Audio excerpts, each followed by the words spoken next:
Hello students, welcome to lecture 6 of surveying 2।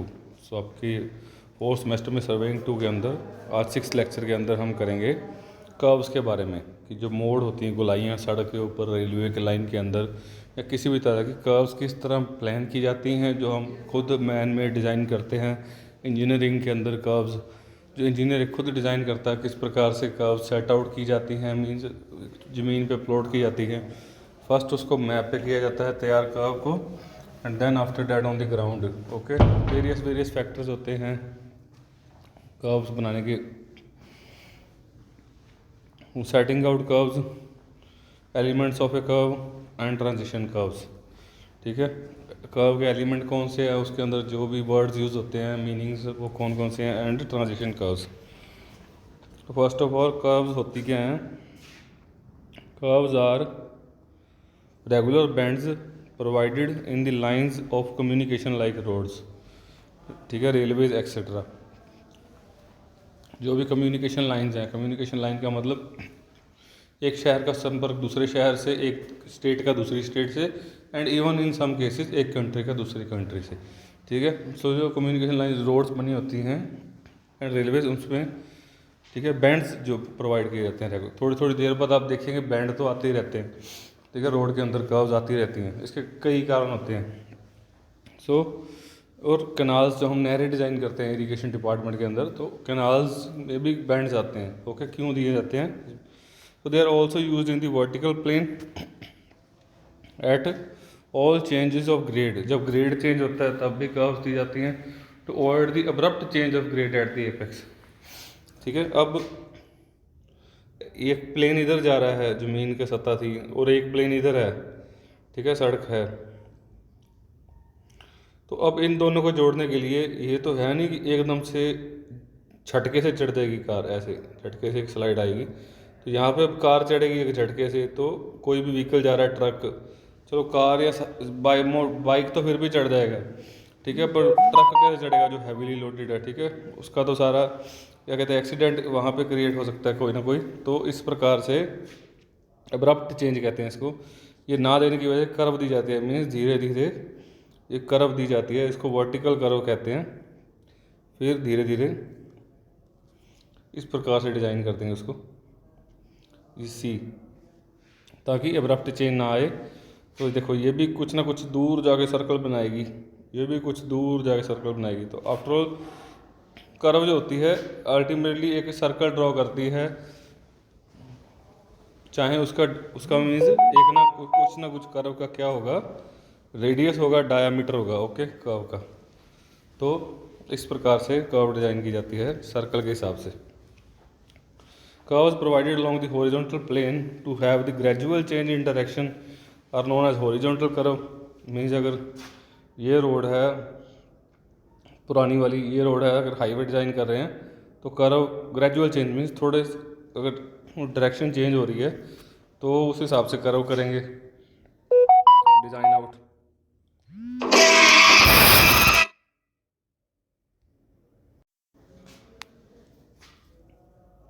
And the vertical curves are those where gradual change is known as in vertical plane. जब gradual change होता है तो उसको क्या कहते हैं? Vertical curve. So curves are laid out on the ground along the centre line of the work. जो कर्व्स होती हैं कैसे होती हैं? सेंटर लाइन के अलोंग ही होती है। जैसे हम रोड ड्रॉ करते हैं तो पहले अलाइनमेंट लेते हैं, तो उसको सेंटर लाइन रखते हैं, फिर उसके इर्द गिर्द रोड बनाते हैं। ओके, तो सेंटर लाइन के अलोंग ही जो होती हैं वो कर्व्स बनती हैं। ओके, मीन्स एक्चुअल मेजरमेंट जो होती है यही लेते हैं सेंटर लाइन पे, जैसे रोड डिज़ाइन में। तो क्लासिफिकेशन कौन कौन से प्रकार की कर्व्स होती हैं? So simple curve, next is compound curve, third is reverse curve, and fourth is deviation curve. Okay, 4 तरह कर्व होती हैं। सिंपल कर्व, एक सिंपल मोड आता है तो simple curve. Compound curve, 2 curves मिलती हैं कंपाउंड। रिवर्स कर्व, ठीक है, डायरेक्शन चेंज होती है 2 कर्व्स की तो रिवर्स। डेविएशन कर्व, अगर कोई चेंज ऑफ प्लेन आता है तो डेविएशन कर्व। आगे बढ़ते हैं डिटेल में। सिंपल कर्व क्या होती है? Consist of a single arc होती है of a circle connecting. Circle की आर्क समझते हैं ना, जैसे एक सर्कल है तो ये इसका कुछ जो सेगमेंट होता है ये वाला, तो वो आर्क होती है। ओके, उसकी गोलाई। A single arc of a circle connecting two straights, it has a radius of the same magnitude throughout.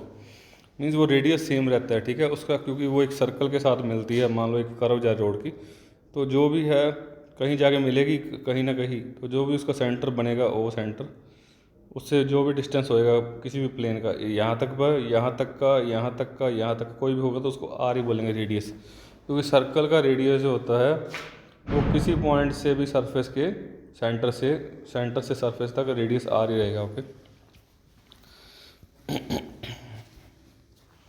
Next आप इस फिगर में देख सकते हैं कि ये कर्व है, सेंटर ओ है, तो इसको रेडियस आर कहेंगे। अब इस सरफेस से एक टेंजेंट ड्रॉ किया और इस सरफेस से एक टेंजेंट ड्रॉ किया, जहाँ ये मिलेंगे वो पॉइंट बी है। ओके, तो आप इस कर्व को देख सकते हैं, ये एक पहाड़ी पे चढ़ रही है। पहाड़ी सबसे ज़्यादा जो कर्व्स होती है ना वो हिल रोड पे होती हैं। ओके, पहाड़ी पे चढ़ाई वक्त मतलब जो भी है हिल रोड उतरते हुए आपको कर्व्स देखी होंगी आपने अगर गए हो तो एक हिल पे चढ़ रहे हैं अलॉन्ग, उसने पाथ बना, क्यों इतनी कर्व्स देनी पड़ी। अब देखो ऐसे तो सड़क जा नहीं सकती, ऊपर को स्टीप बहुत हो जाएगी, मीन चढ़ाई बहुत ऊंची हो जाएगी, तो अब उसने हिल के इर्द गिर्द दी है ताकि जो स्लोप है ना, ढलान, ऊंचाई, अब देखो हैवी लोडेड ट्रक इतनी ऊंचाई पे नहीं चढ़ सकता, तो उसको ढलान मिनिमम जो ग्रेडियंट होता है ना हमारा हिल में रिक्वायर्ड, जो आपने हाईवे इंजीनियरिंग 5th के अंदर आप पढ़ोगे आगे इसके बारे में डिटेल कि कौन से ग्रेडियंट होते हैं। तो ग्रेडियंट में रोड की जो ढलान होती है वो कितनी देनी है, ये एक फिक्स होती है हिल रोड के अंदर, ठीक है। 1/15 to 1/30 दे सकते हैं, मीन्स 15 सेंटीमीटर ऊपर आगे जाके 1 सेंटीमीटर की ढलान दे सकते हैं इतनी, तो हिल में इतनी मैक्सिमम रख सकते हैं। तो इस प्रकार से ताकि ज़्यादा ऊंचाई ना लगे सी, तो बार बार उसको बेंड दिए हुए हैं रोड को बनाने के लिए हिल के एक साइड से। ओके, तो इस प्रकार से ही जो है कर्व सेट आउट की जाती हैं। अब ये जो पॉइंट बी पे जाके मिलती है स्टीपेस्ट पॉइंट होता है, मीन्स सी, अगर ऐसे नहीं तो ऐसे जाना पड़ना था हमें। ओके, अगर बेंड लेना है इस तरफ जाना है रोड के, तो ये सीधी रोड इधर गई, ये इधर गई, तो बैंड लेना है तो ऐसे तीखा बैंड लेना पड़ता था, ठीक है। तो इसलिए कर्व ड्रॉ कर दी उसको इस पॉइंट से मिलाने के लिए। अब वर्टिकल कर्व देख सकते हैं, सी ये रोड लाइन है, ये रेलवे लाइन है, तो वर्टिकल कर्व है। अब डिफरेंट ग्रेड, ये देखो ऊंचाई है ना, थोड़ा सा पहाड़, थोड़ी सी ऊंचे बंड बना हुआ है, तो ये थोड़ी सी ढेरी लगी हुई है मिट्टी की, तो उस ऊंचाई के हिसाब से वो कर्व जा रही है। ओके, रोड की वैसी रेल लाइन है, आप देख सकते हैं। इसको वर्टिकल कर्व कहते हैं। जब ऊंचाई पे देते हैं तो वर्टिकल कर्व, अगर गोलाई में सरफेस पे देते हैं तो हॉरिजॉन्टल कर्व। ये हॉरिजॉन्टल कर्व है और ये वर्टिकल कर्व है। सो कंपाउंड कर्व कौन सी होती हैं? कंपाउंड कर्व कंसिस्ट ऑफ 2 और मोर सिंपल कर्व, 2 या 2 से ज़्यादा सिंपल कर्व के जोड़ को, मतलब बैंड तो एक ही है, रोड तो एक ही घूम रही है, पर उन दो बीच में ऐसी 2 कर्व आती हैं जहाँ स्पीड चेंज करनी पड़ती है, और जैसे एक तो रोड जैसे जा रही है फिर थोड़ी दूसरी तरह बैंड होगी ऐसे, तो अब इस रोड का डाया तो अलग है, मीन्स रेडियस तो इसका अलग है। ओके, सेंटर भी अलग है इसका। तो जो कर्व कंसिस्ट ऑफ 2 और more simple curves having different radii bending in same direction, bend तो सेम डायरेक्शन में हो रही है, and lying on the same side of the common tangent, तो कॉमन टेंजेंट है उसकी सेम साइड पे कर्व लाई करती हैं, तो उसको क्या कहते हैं? Compound curve. But their centre lie on the same side but their different centres. कैसे? अब सी T1 टेंजेंट ड्रॉ किया, ये मान लो एक कर्व है और ये दूसरी कर्व है, इसका सेंटर O2 इधर है और इसका O1 इधर है सेंटर। ओके, तो यहाँ से टेंजेंट ड्रॉ किया और यहाँ से टेंजेंट ड्रॉ किया, अब ये इसको मिलाया तो ये पॉइंट P आ गया। ओके, मीन्स ये डिस्टेंस जाके ऐसे जाना था तो कर्व बना दी, ये डिस्टेंस स्टीप था तो ऐसे कर्व बना दी। ओके, तो इस प्रकार से हम कर्व 2 डिफरेंट रेडियाई की सेट आउट करें। अगर सेम डायरेक्शन में हो तो कंपाउंड कर्व, अगर अलग अलग में हो तो रिवर्स कर्व। सी, ये सर्कल है, उसका सेंटर इधर है, ये वाले रेडियस का सेंटर इधर है, रेडियस भी अलग अलग है, R1 R2, तो इसके रेडियस भी अलग होंगे, और पर ये एक डायरेक्शन इधर में जा रही है, दूसरी उधर का घूम रही है, तो इसको रिवर्स कर्व कहते हैं। अगर ऐसी को कर्व आती है रोड पे तो reverse curve. So different radii being in opposite direction with a common tangent at their junction, their center lie of opposite sides of the curve. In figure इसमें आप देख सकते हैं their reverse curve with T1 O1 and PO2. अब T1 O1 and PO2 okay as its radius, ये दोनों क्या है, रेडियस हैं कर्व की। रिवर्स कर्व कब यूज़ की जाती है, straight arc, when the straight arc parallel और intersected very small angle, so they are commonly used in railway sidings and sometimes on railway tracks. Railway tracks पे भी reverse curve use हो जाती हैं। And roads meant for low speeds, जो low speed वाली road होती हैं जहाँ पे हमें स्पीड कम रखनी होती है तो हम कर्व दे देते हैं, ठीक है, वहाँ पे। They should be avoided. Her bar curve देने का रीज़न ये नहीं होता कि किसी ने हमें वो लैंड नहीं दिया। जैसे यहाँ पे घर है मान लो, ठीक है, और ये उसकी ज़मीन है और सड़क जा रही है ऐसे। अब उसको सड़क तो यहाँ से बैंड होगी पर ज़मीन से भी जा सकती है, पर वो आगे से घूम के गई। हर बार ये नहीं है कि इस केस में ऐसा हो सकता है कि इसने अपना लैंड भी नहीं सरकार को दिया, हो सकता है मे बी, बट हर बार ऐसा नहीं होता। कई बार खाली रोड ज़मीन पे जा रही होती है तो वो बैंड होती रहती है, तो इसका मतलब हर बार ऐसा नहीं होता। ये एक तो स्पीड कम करने के लिए, स्पीड को कंट्रोल, जैसे आगे गांव हो कोई, मान लो कोई विलेज आ रहा है तो उसको उससे पहले कर्व आनी स्टार्ट हो जाती है, स्पीड अपने आप कम हो जाए और पॉपुलेशन वाला थोड़ा एरिया आ रहा है। एक तो ये एक खाली हाईवे, नेशनल हाईवे भी कर्व्स होती है, वो होती है ड्राइविंग को रिलैक्स करने के लिए, कि आदमी कांस्टेंट बिल्कुल सीधी रोड पे अगर ड्राइव करता रहेगा तो नींद आने के चांसेस बहुत बढ़ जाते हैं। तो कर्व्स आती हैं थोड़ा सा ध्यान देने के लिए और अलर्ट करने के लिए ड्राइवर को कर्व्स बनाई जाती हैं खाली नेशनल हाईवेज़ के ऊपर, okay, and sometimes in even on state highways, okay, but on national other roads, major district road, other roads and even state highways जो हैं वहाँ पे कर्व्स बैंड्स दिए जाते हैं स्पीड को कंट्रोल करने के लिए, okay. Deviation curve, next is deviation curve. अब deviation curve simply combination of two reverse curve. अब दो रिवर्स कर्व अगर मिलती हैं आपस में तो डेविएशन कर्व आती है। So it is used when it become necessary to deviate from straight path in order to avoid intervening obstruction such as bend of river.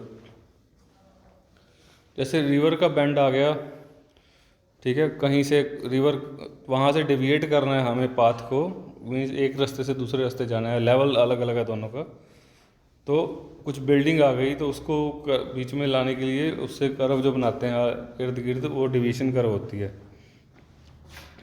अब एक रिवर्स कर्व ये वाली और एक रिवर्स कर्व ये वाली, आप देख सकते हैं दो रिवर्स कर्व का जो कॉम्बिनेशन है डी पॉइंट के ऊपर, ये डेविएशन कर्व है। ये मान लो इस कर्व का ये वाला सेंटर होगा, इस वाली का ये वाला सेंटर है, फिर इस वाली का ये वाला सेंटर है, और फिर जो ये वाली कर्व है इसका ये वाला सेंटर है O3, ओके। तो इनके अलग अलग अपने अपने सेंटर्स हैं और रेडियस हैं। Names of various part of a curve, ठीक है, कर्व के पार्ट्स के नाम क्या होते हैं। The two straight line AB and BC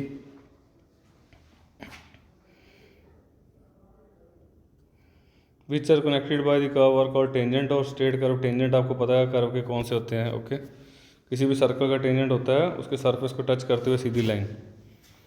so the points of intersection of two straights is called intersection point और द वर्टेक्स। जहाँ पे पॉइंट इंटरसेक्ट होता है, जैसे एक टेंजेंट और ये उसका दूसरा टेंजेंट, तो जहाँ पे पॉइंट इंटरसेक्ट होता है उसको वर्टेक्स बोलते हैं, पॉइंट ऑफ इंटरसेक्शन। जो B पॉइंट है ऊपर आपको दिख रहा है। When the curve deflects to the right side of the progress of survey it is termed as right handed curve. अब सर्वे जा रहा है इस प्रकार से, अब जो कर्व है वो डिफ्लेक्ट करती है राइट साइड को, मीन्स इस तरह से, तो राइट हैंडेड कर्व, लेफ्ट को करती है तो left handed curve, okay. The lines AB and BC are tangent to the curve. AB and जो BC हैं वो टेंजेंट है कर्व पे। AB is called first tangent or the rear tangent. BC is called the second tangent or the forward tangent। Curve इस प्रकार से जा रही है तो फर्स्ट टेंजेंट है जो कर्व के इस तरफ है, उसको रियर टेंजेंट भी बोलेंगे, पिछले वाला टेंजेंट। एंड नेक्स्ट जो अगले अगले मोड पे जो टेंजेंट निकलेगा सीधा वो होएगा forward tangent and second tangent. तो next is the point T1 and T2 at which curve touches the tangents are called tangent points. Next उसके बाद the point T1 and T2 at which the curve touches the tangents are called tangent point. जहाँ पे curve को touch करते हैं ये tangents उसको कहते हैं T1 and T2 tangent points. The beginning of curve T1 is called tangent curve point and the end is called curve tangent point. Okay, so इसको टेंजेंट कर्व पॉइंट बोलते हैं। टेंजेंट वर्ड पहले आता है क्योंकि ये पहला टेंजेंट है, फिर आता है कर्व टेंजेंट पॉइंट CTP, ये दूसरा पॉइंट है। ओके, ये बात याद रखनी, पूछ लेते हैं टेंजेंट कर्व पॉइंट और कर्व टेंजेंट पॉइंट में क्या डिफरेंस है। The angle between the tangent lines AB and BC is called the angle of intersection.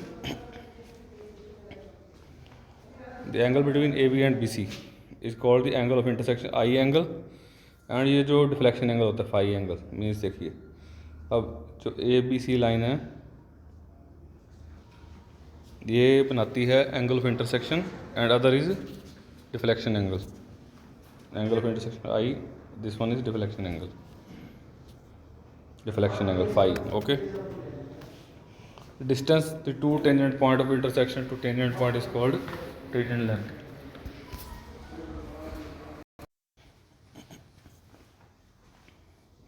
The mid point F of the arc is, जो आर्क का mid point है ना वो F है। Okay, तो इसको क्या कहते हैं, समिट और एपेक्स ऑफ द कर्व।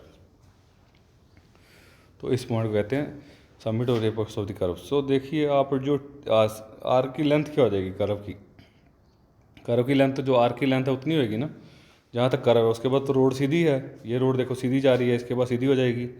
अब इसको आगे एक्सटेंड करेंगे तो ये सीधा पॉइंट इधर आ रहा है, तो ये सीधी रोड होगी। ये भी सीधी रोड है, ये भी सीधी रोड है। कर्व यहाँ से शुरू हुई है, तो जो T1 पॉइंट से लेकर T2 पॉइंट तक है, T1 F को मिला के हुए, F से होते हुए, ना कि E से, तो वो क्या है, लेंथ ऑफ द कर्व। ठीक है, जो आर्क लेंथ निकालते हैं वही formula length of the curve.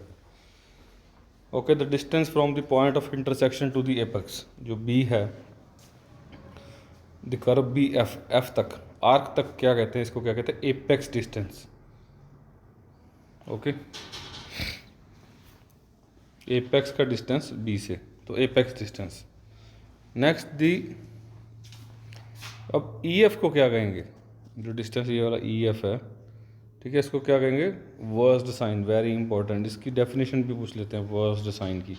तो डेफिनेशन आ जाए वर्स्ट साइन की, तो अपने ये वाला कर्व बना के टेंजेंट ड्रॉ करके उसके बाद FE डिस्टेंस दिखा देना है कि जो डिस्टेंस है curve and the mid point of the long कोड। जो लॉन्ग कोड है ना, सबसे लॉन्ग कोड क्या आएगी, जो T1 T2 को अटैच करेगी, इसके बाद कोड सारी छोटी होती जाएंगी।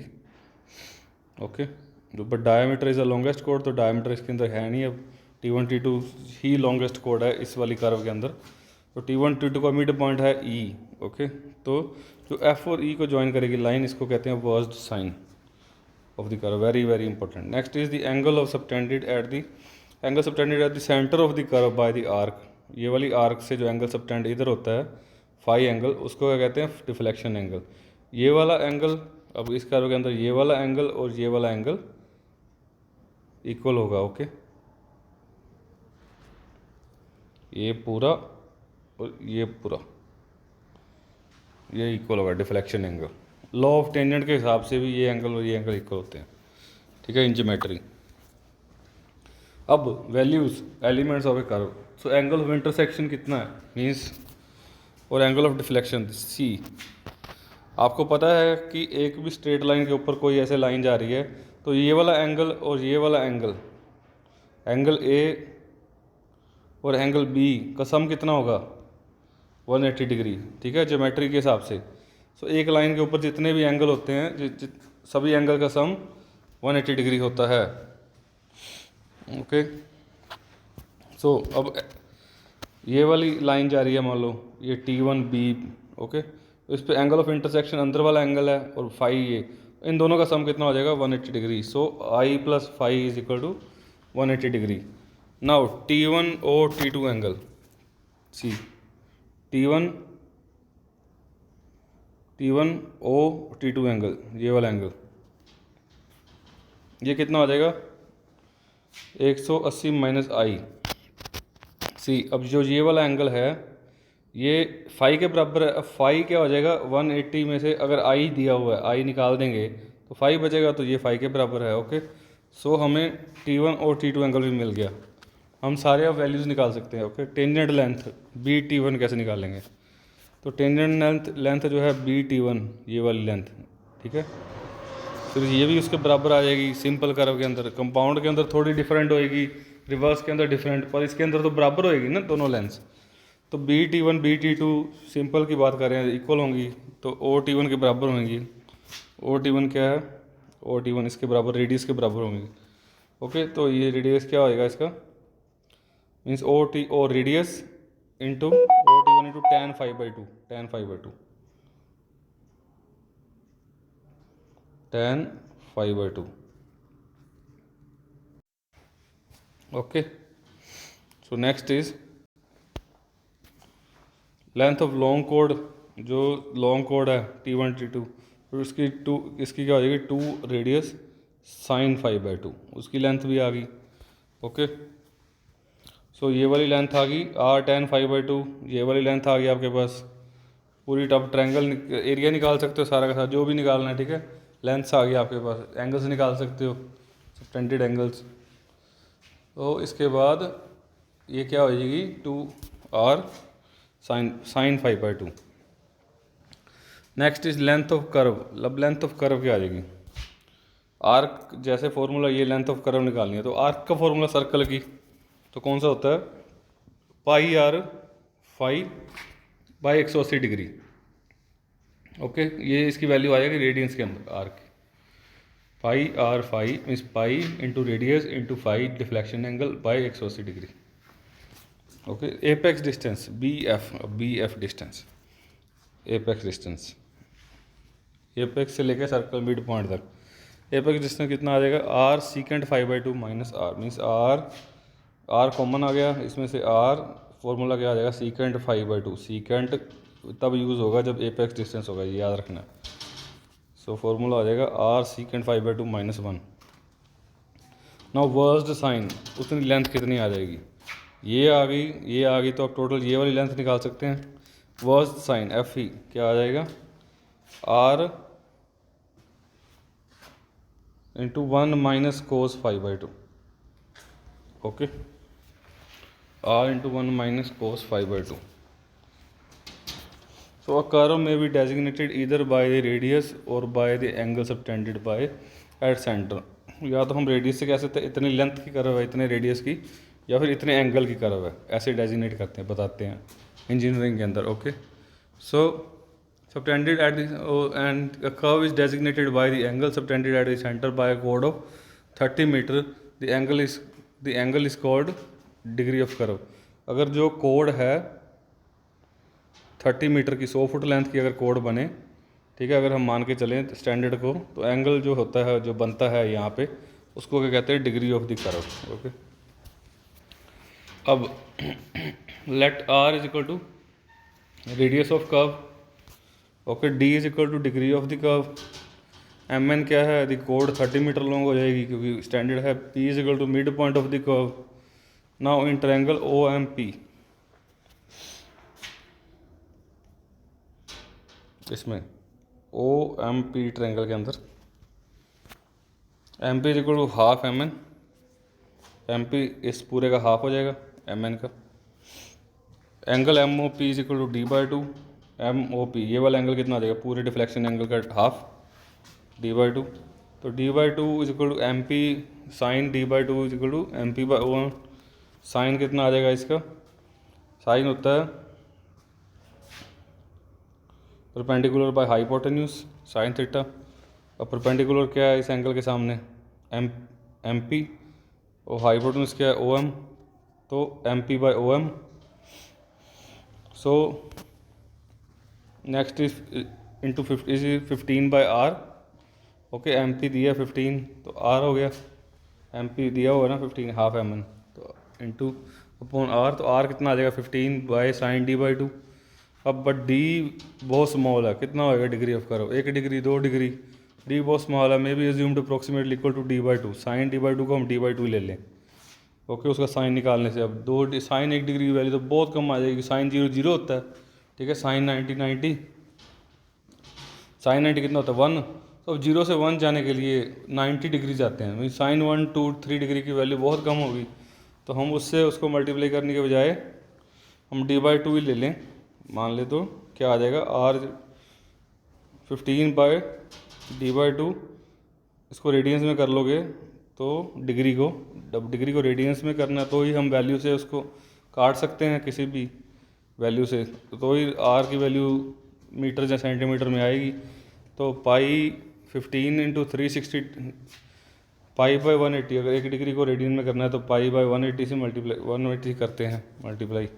तो पाई/180 डिग्री d/2 को मल्टीप्लाई किया तो 2 और 180 ऊपर चला गया, 360 हो गया, एंड नीचे पाई डी रह गया 171। अब r का फॉर्मूला क्या बन गया, 1719/d।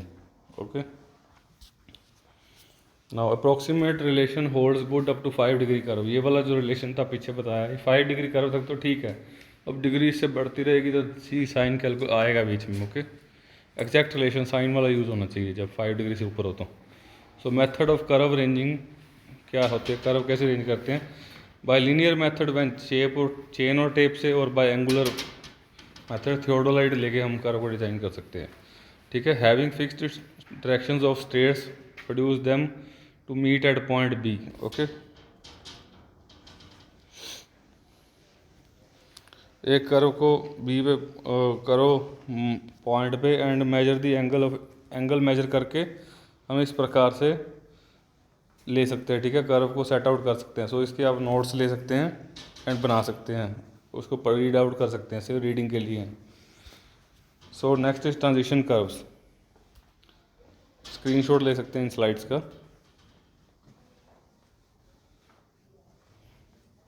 एंड आप कर्व का मेथड कैसे एक सर्कल में आर्क को सबटेंड करते हैं ना, आर्क वही मेथड है।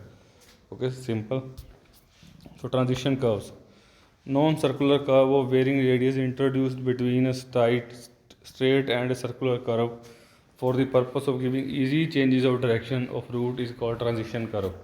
ताकि ज़्यादा बेंड ना आए, ठीक है, सड़क के ऊपर डायरेक्शन बड़े आराम से चेंज हो जाए, चाहे उसमें 2 रिवर्स कर्व का यूज़ करना पड़े, तो उसको ट्रांजिशन कर्व कहते हैं। It is also inserted between 2 branches of a compound और रिवर्स कर्व।